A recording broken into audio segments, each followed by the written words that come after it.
বিসমিল্লাহির রহমানির রহিম। আসসালামু আলাইকুম।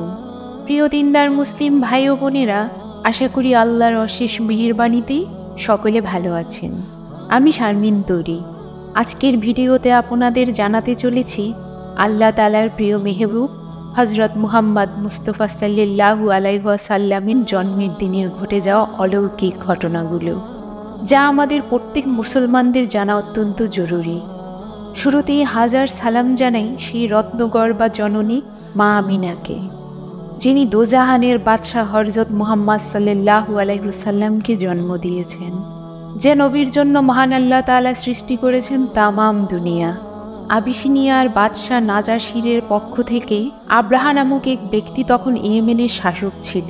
সে দেখল প্রিয় নবী হযরত মুহাম্মদ সাল্লাল্লাহু আলাইহি ওয়াসাল্লামের আম্মাজান যখন তাকে গর্ভে ধারণ করলেন, তখন অগণিত আশ্চর্য ঘটনা প্রকাশ পেয়েছিল। এমনকি 9 মাস পূর্ণ গর্ভকালীন সময়ে তিনি কোনো কষ্ট অনুভব করেননি। আমার দয়ার নবী যখন মাতৃগর্ভে ছিলেন, তখন মা আমিনা অনেক শুভ স্বপ্ন দেখতেন। স্বপ্নের মাধ্যমে তাকে নবী পাক সাল্লাল্লাহু আলাইহি ওয়াসাল্লামের পবিত্র নাম মুবারক বলে দেয়া হয়। এমনকি এও বলে দেয়া হয় যে, হে আমিনা, তোমার গর্ভে আমানত আছে দুজাহানের বাদশাহ ও সৃষ্টির শ্রেষ্ঠ ব্যক্তিত্ব মুহাম্মাদুর রাসূলুল্লাহ সাল্লাল্লাহু আলাইহি ওয়াসাল্লাম। তখন আরবে বহুদিন ধরে দুর্ভিক্ষ চলে আসছিল। অনাবৃষ্টি ও খাদ্যের অভাবে আরবের সব স্থান হাহাকার করছিল। কিন্তু নবীজির বরকতময় জন্মের বছর আরবের গাছপালা ফলে ফুলে পত্র পল্লবে ভরপুর হয়ে ওঠে। দুর্ভিক্ষ কাটিয়ে আরবে এক শুভ দিগন্তের সূচনা হয়। আরবের ঘরে ঘরে আনন্দের বন্যা বইতে থাকে। বিশ্বনবীর জন্মের 50 দিন পূর্বে বাইতুল্লাহ আক্রমণকারী ইয়েমেনের শক্তিশালী বাদশাহ আব্রাহা তার সৈন্যসহ সমূলে ধ্বংস হয়েছিল এবং কুরাইশরা জয়লাভ করেছিল। আরববাসী চলমান কঠিন দুর্ভিক্ষ থেকে মুক্তি পেয়েছিল। হারিয়ে যাওয়া জমজম কূপের সন্ধান পাওয়া গিয়েছিল। তাই বিশ্বনবীর আগমনের বছরকে তারা সানাতুল ফাতহ ওয়াল ইবতিহাজ, মানে বিজয় ও আনন্দের বছর হিসেবে নামকরণ করেছিল। সুবাহান আল্লাহ। বিশ্বনবী ভূমিষ্ঠ হওয়ার সময় মা আমিনার ঘরে উপস্থিত ছিলেন ফাতিমা বিনতে আবদুল্লাহ রাদিয়াল্লাহু তাআলা আনহা। তিনি বলেন, আমি দেখলাম প্রতিটি ঘর উজ্জ্বল আলোতে ভরে গেছে। তারকারাজিগুলো এতটাই কাছে এসেছিল যে আমার মনে হলো ওই তারকাগুলো আমার গায়ে পতিত হবে। সুবাহান আল্লাহ। বিশ্বনবীর মাতা মা আমিনা রাদিয়াল্লাহু তাআলা আনহা বলেন, আল্লাহর কসম, আমার পুত্র জন্ম নিয়ে তার হাতগুলো মাটিতে রেখে মাথা আকাশের দিকে তোলে এবং চারদিকে তাকায়। আমার গৃহ এক স্বর্গীয় আলোয় আলোকিত হয়ে উঠেছিল, যার সাহায্যে তিনি সুদূর সিরিয়ার রাজপ্রসাদগুলো পরিষ্কার দেখতে পাচ্ছিলেন। তারকারাজিগুলো জমিনের দিকে নিম্নমুখী হয়ে ঝুঁকে পড়েছিল। কাবা ঘরের সাজানো মূর্তিগুলো উপর হয়ে পড়েছিল। জিনেরা অদৃশ্য থেকে নবীজির আগমনের সুসংবাদ দিচ্ছিল। প্রতিটি পাথর ও মাটির টুকরো এবং বৃক্ষ হেসেছিল। আকাশ ও জমিনের সবকিছু আল্লাহর প্রশংসা জ্ঞাপন করছিল।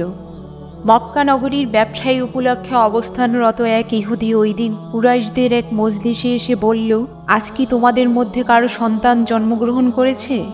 জবাবে কুরাইশরা বলল, আল্লাহর কসম, আমরা তো কিছু জানি না। তখন ইহুদি বলল, এ রাতে আখিরি নবী ভূমিষ্ঠ হয়েছেন। তার 2 কাঁধের মধ্যবর্তী স্থানে একটি চিহ্ন আছে, তাতে ঘোড়ার কেশের মতো একগুচ্ছ চুল রয়েছে। শুনে লোকজন মজলিস ছেড়ে উঠে চতুর্দিকে ছড়িয়ে পড়ে। অবশেষে খোঁজ নিয়ে জানা গেল আব্দুল্লাহ ইবনে আব্দুল মুত্তালিবের একটি পুত্র সন্তান ভূমিষ্ঠ হয়েছে। তার নাম রাখা হয়েছে মুহাম্মদ। ইহুদি লোকটি শুনে বলল, আমাকে সেখানে নিয়ে যাও। যথারীতি লোকটাকে নিয়ে আমিনার ঘরে প্রবেশ করল। শিশু মুহাম্মদকে মা আমিনার কোল থেকে তুলে নিল। কাপড় সরিয়ে মহরে নবুয়াত দেখে তাতে চুমু খেয়ে বেহুশ হয়ে মাটিতে লুটিয়ে পড়েছিল এবং আফসোস করে বলেছিল, আজ থেকে বনি ইসরায়েল থেকে নবুয়াতের দ্বার বন্ধ হয়ে গেল। হে কুরাইশের দল, তোমরা এতে আনন্দিত হও। তোমাদের সহায়তায় তিনি এমন বিজয় লাভ করবে যে সমগ্র বিশ্বে তার আলো ছড়িয়ে পড়বে। সুবাহান আল্লাহ। সেই রাতে মক্কায় ভূমিকম্পের দ্বারা মূর্তিগুলো ভেঙে চুরমার হয়ে গিয়েছিল।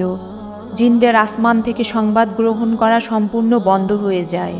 ইরানের রাজার বিশাল প্রাসাদের বারান্দা কেঁপে উঠেছিল এবং ছাদের 14টি স্বর্ণের প্রাচীর ধসে পড়ে। হাজার বছর ধরে বিরতিহীনভাবে জ্বলতে থাকা ইরানের অগ্নিকাণ্ড সেই শুভ মুহূর্তে ধপ করে নিভে যায়। যথারীতি প্রবাহমান সাওয়াহ নদী নবীজির আগমনের মুহূর্তে হঠাৎ করে শুকিয়ে যায়। বিশ্বের সব সম্রাটের সিংহাসন উল্টে পড়েছিল। বিশ্বের সব রাজা সেদিন বোবা হয়ে পড়েছিলেন, অর্থাৎ তারা কথা বলতে পারছিলেন না। সেদিন গণকের সব জ্ঞান লুপ্ত হয় এবং জাদুকরের জাদুগুলো অকার্যকর হয়ে পড়ে। একদিকে শান্তির আগমন, অপরদিকে বাতিলের মাথায় আঘাত। তাই তো আল্লাহ পাক ঘোষণা করেছেন, আমি সত্য দ্বারা আঘাত হানি মিথ্যার উপর।